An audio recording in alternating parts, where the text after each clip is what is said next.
శాంతి. ఓం శాంతి. ఓం శాంతి. ఓం శాంతి. నేను ఆత్మ భాగ్యవాన్ స్వరూపాన్ని స్వయం భాగ్య విధాత అయిన తండ్రి నా భాగ్యాన్ని తయారు చేయడానికి వచ్చారు. సదా భాగ్యవాన్ స్థితిలో ఉంటూ హర్షితముఖి ఆత్మగా ఉంటూ ఈ క్షణం నా ప్రియమైన తండ్రి ద్వారా ఈ సత్యమైన జ్ఞాన మురళిని వింటున్నట్టు అనుభవం చేసుకుంటాను. ఓం శాంతి. ఓం శాంతి. మురళి డేట్ 30/3/2025. అవ్యక్త బాప్దాద మురళి 30/11/2004 మనం రివైజ్ చేస్తున్నాం. హెడ్డింగ్: ఇప్పుడు మీ నడవడిక మరియు ముఖం ద్వారా బ్రహ్మబాబా సమానమైన అవ్యక్త రూపాన్ని చూపించండి. నడవడిక ముఖం ద్వారా బ్రహ్మబాబా సమానమైన నడవడిక చూపించండి. సాక్షాత్కార మూర్తులుగా అవ్వండి. మన ముఖవచ్చస్ ఎలా ఉండాలి, నడవడిక ఎలా ఉండాలి, దీని మీద బాబా ఈరోజు క్లారిటీ ఇస్తున్నారు. చూద్దాం. ఈరోజు భాగ్య విధాత అయిన తండ్రి తన నలువైపులా ఉన్న శ్రేష్ట భాగ్యవంతులైన పిల్లల్ని చూసి హర్షిస్తున్నారు. మొత్తం కల్పంలో ఇటువంటి శ్రేష్ట భాగ్యం మరెవ్వరికీ ఉండదు. కల్పకల్పం పిల్లలైన మీరే ఈ భాగ్యం యొక్క అధికారాన్ని ప్రాప్తి చేసుకుంటారు. కల్పకల్పము మీరే ఈ భాగ్యం యొక్క అధికారాన్ని ప్రాప్తి చేసుకుంటారు. మీ కల్పకల్పం అధికారం యొక్క భాగ్యం మీకు గుర్తుంటుందా? నేను ఉన్నతమైన భాగ్యానికి అధికారిని. ఈ బేసిక్ సెంటెన్స్ మీకు గుర్తుంటుందా అని బాబా అడుగుతున్నారు. ఈ భాగ్యం ఎందుకు సర్వశ్రేష్ఠ భాగ్యం? ఎందుకంటే స్వయం భాగ్య విధాత అయిన తండ్రి ఈ శ్రేష్ఠ భాగ్యముతో కూడిన దివ్య జన్మను పిల్లలైన మనకి ఇచ్చారు. ఎవరికైతే జన్మయే భాగ్య విధాత ద్వారా జరుగుతుందో దానికంటే శ్రేష్టమైన భాగ్యం మరేది ఉండనే ఉండదు. భాగ్య విధాత ఇచ్చిన ఈ జన్మ కంటే ఇంకేదైనా జన్మ ఇంత శ్రేష్టమైనదా? మీ భాగ్యం నశ స్మృతిలో ఉంటుందా? మీ భాగ్యం యొక్క లిస్ట్ తీసినట్లయితే ఎంత పెద్ద లిస్ట్ ఉంటుంది. బ్రాహ్మణులైన మీ యొక్క భాగ్యశాలి జీవితంలో అప్రాప్తి అనే వస్తువే లేదు. నిజంగా కదా? బ్రాహ్మణైన మీ జీవితంలో అప్రాప్తి, శాంతి ఎలా తీసుకోవాలో తెలుసు, సుఖం తీసుకోవాలో తెలుసు, ఆనందం తీసుకోవాలో తెలుసు, గుణాలు ఎలా తీసుకోవాలో తెలుసు, ఏ పనైనా సంకల్పాలతో ఎలా చేయించచ్చు మనకి తెలుసు. సో అప్రాప్తి అనేది లేనే లేదు. అందరి మనసులో మీ భాగ్యం యొక్క లిస్ట్ స్మృతిలో వచ్చిందా? ఒక్కసారి స్మృతిలోకి తీసుకురండి. వచ్చిందా స్మృతిలోకి? హృదయంలో మీరు ఏ పాటను పాడుతున్నారు? వాహ భాగ్య విధాత వాహ, వాహ నా భాగ్యం వాహ. ఈ శ్రేష్ట భాగ్యం యొక్క విశేషత ఏంటంటే ఒక్క భగవంతుని ద్వారా 3 సంబంధాలు ప్రాప్తి ఉంటాయి. ఈ శ్రేష్టమైన భాగ్యం యొక్క విశేషత ఏంటి? ఒక్క సంబంధంతో 3 ప్రాప్తులు, ఒకరితో 3 సంబంధాలు.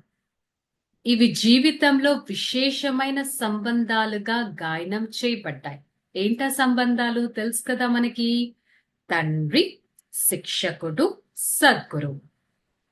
ఎవరికి కూడా ఒకరి ద్వారా 3 విశేష సంబంధాలు మరి ప్రాప్తులు ఉండవు. మీరు నష్టాతో అంటారు. వారు మా తండ్రి కూడా, శిక్షకుడు కూడా, సద్గురువు కూడా అని. ఒక్క బాబా ద్వారా సర్వ ఖజానాలు అని గాయనం చేయబడింది. ఒక్క బాబా ద్వారా సర్వ ప్రాప్తుల గాయనం కూడా చేయబడింది. ఖజానాల లిస్టు కూడా స్మృతిలోకి వచ్చింది. ఏ ఏ ఖజానాలు బాబా ద్వారా లభించాయి అనేది మీరు స్మృతిలోకి తీసుకురండి. లభించాయా లేక ఇంకా లభించాలా?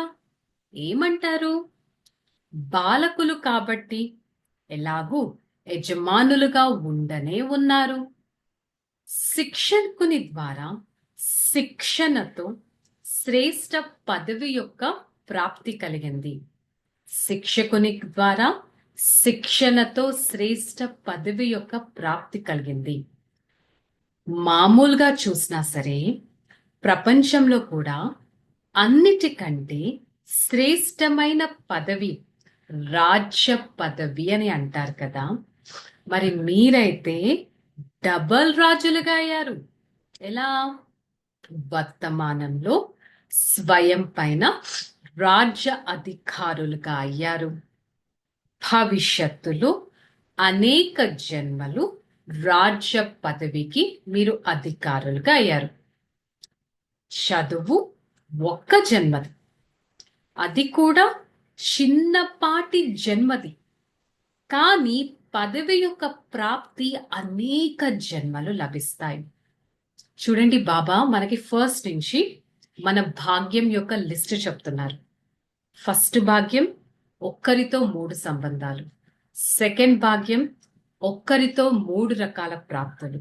థర్డ్ భాగ్యం డబల్ రాజ్యాధికారులుగా అవుతారు. ఫోర్త్ భాగ్యం అప్రాప్తి అనే వస్తువే లేదు. ఫిఫ్త్ భాగ్యం స్వయం పరమాత్మ ద్వారా పాలన తీసుకుంటున్నాం. సిక్స్త్ భాగ్యం ఈ చిన్న జన్మలో ఎంతటి చదువుని మనం ప్రాప్తిస్తున్నాం, ఎంత శ్రేష్టమైన పదవిని మనం ప్రాప్తిస్తున్నాం.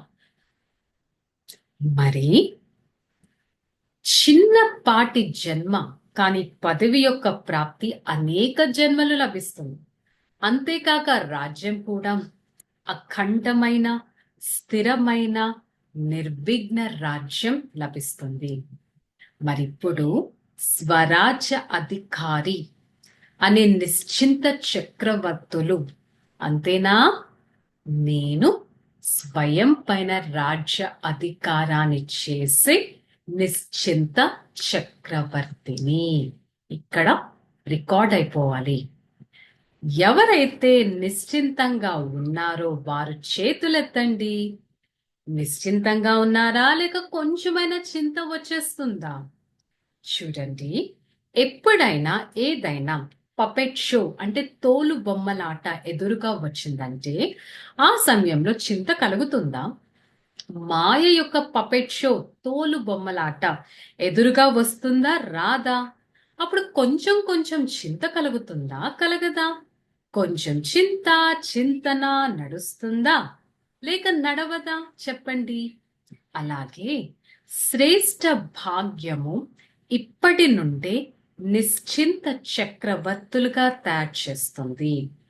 ప్రస్తుతం కొద్దో గొప్ప ఏవైనా విషయాలు వస్తాయో అవి భవిష్యత్తులో ఇంకా అనుభవజ్ఞులుగా పరిపక్వంగా తయారు చేస్తాయి. ఇప్పుడు ఏవైతే విషయాలు సిచ్యువేషన్స్ మన సన్ముఖంలో వస్తాయో మనల్ని అవి ఇంకా స్ట్రాంగ్ గా చేస్తాయి. ఇప్పుడైతే మీ అందరూ ఈ రకరకాల విషయాల అనుభవజ్ఞులుగా అయిపోయారు కదా. ఏంటది? గాబరా అయితే పడరు కదా. ప్రశాంతంగా సాక్షి స్థితితో అనే సాక్షి స్థితి అనే సీట్ పైన కూర్చొని ఈ తోలు బొమ్మలాట చూడండి, కార్టూన్ షో చూడండి. అసలు అది ఏమీ కాదు, ఇది ఒక కార్టూన్. మీ ముందు జరిగే ఆ సిచ్యువేషన్ అంతా ఒక బొమ్మలాట. ఇప్పుడైతే దృఢంగా అయిపోయారు కదా. ఇప్పుడు దృఢంగా ఉన్నారా లేక అప్పుడప్పుడు గాబరా పడుతున్నారా? ఇది కాగితపు పులి వంటిది మీ దగ్గరకు వచ్చే భయంకరమైన సిచ్యువేషన్. కాగితంతో తయారైనది కానీ పులి రూపంలో వస్తుంది. అప్పుడు సమయానికి అనుభవి మూర్తులుగా అయ్యి సమయానికి, ప్రకృతికి, మాయకు ఛాలెంజ్ చేయండి. రండి, మేము విజయులం. విజయం యొక్క ఛాలెంజ్ చేయండి. ఈరోజు వాయుద్యము కాస్త బాగోలేదు అంటే అప్పుడు బాబాకు మొదలు చెప్పేటప్పుడు దగ్గు వచ్చింది. సో నేను వాయించే ఈ వాయిద్యం సరిగ్గా బాగోలేదని శివబాబా అన్నారు. అయినా కానీ కలిసేది ఉంది కదా. బాప్దాదా వద్దకి 2 గ్రూపులు పదే పదే వస్తుంటాయి. ఎందుకు వస్తాయి?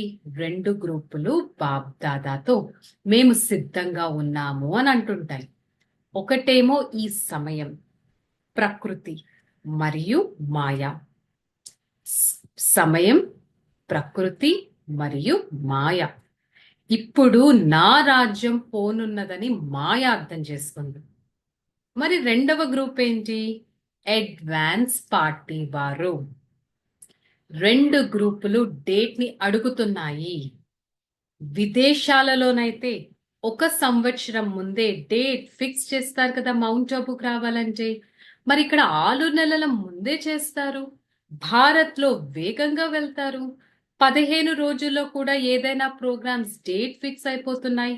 మరి సమాప్తి, సంపన్నత, బాబా సమానంగా సమాప్తి, సంపన్నత, బాబా సమానంగా తయారయ్యే డేట్ ఏంటి? వారు బాబ్ దాదాని అడుగుతున్నారు. అడ్వాన్స్ పార్టీ వాళ్ళు కూడా ఈ డేట్ ని ఇప్పుడు బ్రహ్మ బాబా మీరు ఫిక్స్ చేయాలి. వీలవుతుందా? డేట్ ఫిక్స్ అవుతుందా? పాండవులు చెప్పండి, 3 చెప్పండి. అంటే ఎవరు? 3 బ్రదర్స్ అప్పట్లో నిర్వేర్ బాయ్, రమేష్ బాయ్, బ్రిజ్భోంజ్ బాయ్ ని అడుగుతున్నారు. డేట్ ఫిక్స్ అవ్వగలదా? చెప్పండి. అవ్వగలుగుతుందా? లేక ఏదైనా అకస్మాత్తుగా జరుగుతుందా? డ్రామాలో ఫిక్స్ అయి ఉంది కానీ దానిని ప్రాక్టికల్లోకి తీసుకురావాలా లేక వద్దా? డేట్ ఫిక్స్ అవుతుందా? డేట్ ఫిక్స్ చేయగలరా? చేతులెత్తండి.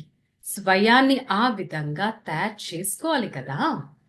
మరి బాప్దాదా చూశారు, స్మృతిలో జ్ఞానంలో కూడా ఉంటుంది, నష కూడా ఉంటుంది, నిశ్చయం కూడా ఉంటుంది. కానీ ఇప్పుడు దానికి అదనంగా ఇంకొకటి జరగాలి. ఏంటది? నడవడిక మరియు ముఖం ద్వారా మీరే జ్ఞానం చదువుతున్నారో, ఏ స్మృతి చేస్తున్నారో, ఏ శ్రేష్టమైన అలవాట్లు చేస్తున్నారో అవన్నీ మీ నడవడిక ముఖంలో కనిపించాలి. బుద్ధిలో అన్ని గుర్తుంటాయి, స్మృతిలోకి కూడా వస్తాయి. కానీ ఇప్పుడు దాన్ని స్వరూపంలోకి తీసుకురావాలి. సాధారణ రూపంలో ఉన్నా కానీ ఒకవేళ ఎవరైనా పెద్ద వృత్తి ఉన్నవారైతే లేక ధనవంతుల పిల్లల్లో చదువుతున్న వారైతే వారు ఎవరో, వారు చాలా ప్రత్యేకమైన వారు అని వారి నడవడిక ద్వారా కనిపిస్తుంది కదా. ఎవరైనా విఐపీస్ వస్తే వారితో ఏదో ఒక ప్రత్యేకత కనిపిస్తుంది.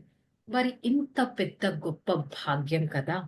వారసత్వం కూడా ఉంది, చదువు మరియు పదవి కూడా ఉన్నాయి, స్వరాజ్యం కూడా ఉన్నాయి, ప్రాప్తులు కూడా ఉన్నాయి.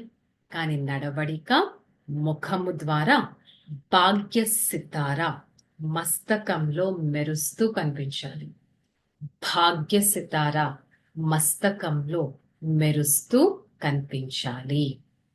ఇప్పుడు ప్రపంచంలోనే శ్రేష్ట భాగ్యవాన్ ఆత్మలైన మీ ద్వారా ఈ అనుభవం జరగబోతుంది, జరగాలి కూడా.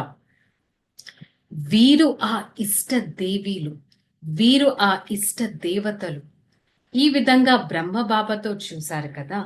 సాధారణ తనువులో ఉంటూ ఆది సమయంలో బ్రహ్మబాబా ఏం కనిపించేది? బ్రహ్మబాబాను చూస్తే అందరికీ శ్రీకృష్ణుడు కనిపించేవారు. అందరూ ఆ విధంగా అనుభవం చేసుకున్నారు. సో అంతిమంలో కూడా అలాగే ప్రత్యక్షత జరుగుతుంది. కనీసం 108 మాలలో మనులైన ముఖము మరియు నడవడిక ద్వారా కనిపించాలి. అంటే 108 మాలలో వచ్చే మణిపూసలు అట్లీస్ట్ మీరన్నా మీ నడవడిక ముఖంలో అందరికీ అదే నా ఇష్టదేవి, అదే నా ఇష్టదేవత అనే ప్రత్యక్షం అనుభవం కావాలి. మరి ఈ రోజు చాలా మంది వచ్చారు, డబుల్ ఫారినర్స్ వచ్చారు, ఎంతో చక్కగా మురళి వింటున్నారు. మహిళా వర్గం వారు కూడా వచ్చారు, గ్రామ వికాస్ గ్రూప్ వాళ్ళు కూడా వచ్చారు. బాప్ దాదా వరకు నలువైపులా ఉన్న సేవ రిజల్ట్ కూడా వచ్చింది. ప్లాన్స్ అయితే బాగా తయారు చేస్తున్నారు, కానీ దాన్ని ప్రాక్టికల్లో తీసుకురావాలి. సో బాప్ దాదా ఈ విధంగా నలువైపులా సాకారంలో సన్ముఖంలో కూర్చొని ఉన్న పిల్లలకి తన తన స్థానాల్లో దేశాల్లో బాబాతో మిలనం చేసుకునే పిల్లలకి, నలువైపులా ఉన్న సేవాదారి పిల్లలకి స్నేహం కొరకు పురుషార్థం కొరకు చాలా చాలా అభినందనలు ఇస్తున్నారు. కానీ మీ పురుషార్థాన్ని ఇప్పుడు తీవ్ర పురుషార్థంగా చేయాలి. ఇప్పుడు ఆత్మలను దుఃఖము అశాంతుల నుండి మీరు విడిపించగలగాలి. మరింత తీవ్ర పురుషార్థం చేయాలి. దుఃఖం, అశాంతి, భ్రష్టాచారం అతిలోకి వెళ్తున్నాయి. ఇప్పుడు అతిని అంతిమం చేసి అందరికీ ముక్తిధామం యొక్క వారసత్వాన్ని బాబా నుండి ఇప్పించండి. సదా ఇటువంటి దృఢ సంకల్పం కల పిల్లలకి ప్రియ స్మృతులు మరియు నమస్తే.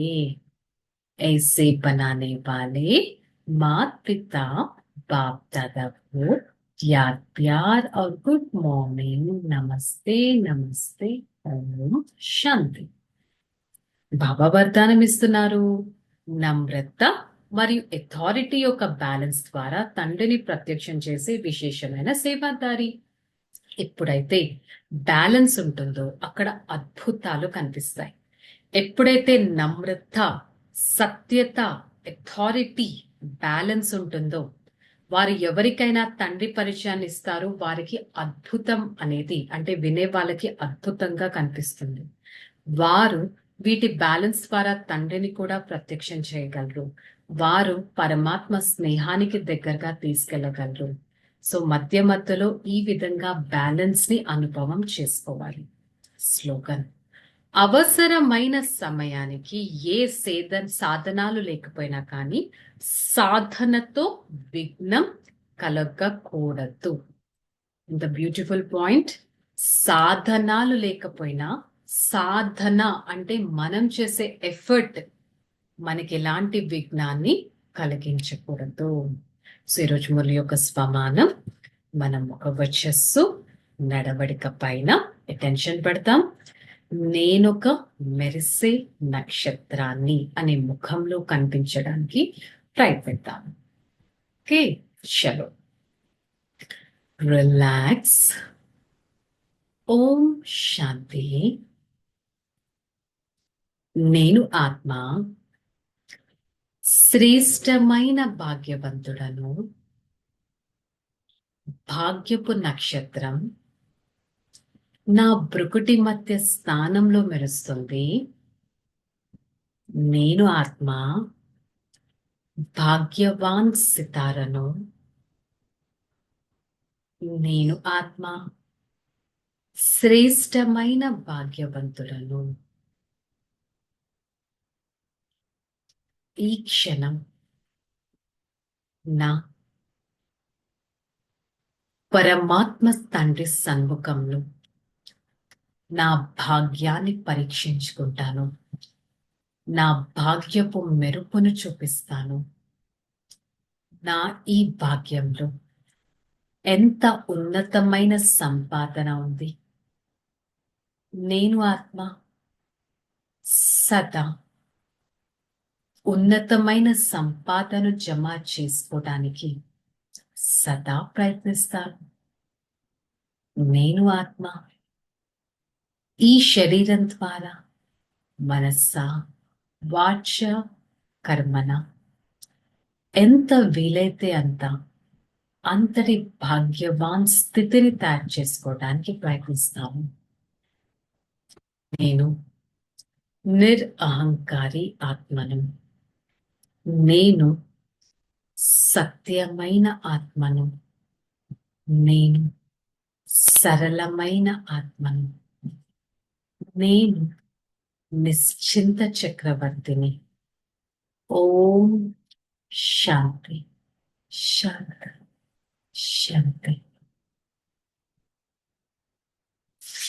నేను ఆత్మ నా ప్రియమైన తండ్రి ద్వారా శ్రేష్టమైన భాగ్యాన్ని తీసుకొని పరమాత్మ ఇచ్చిన భాగ్యం ఈ శరీరం అంతా ప్రవేశింపచేస్తూ సదా జ్ఞాన మురళిని పరమాత్మ స్మృతితో శక్తివంతంగా గుర్తుపెట్టుకుంటాను.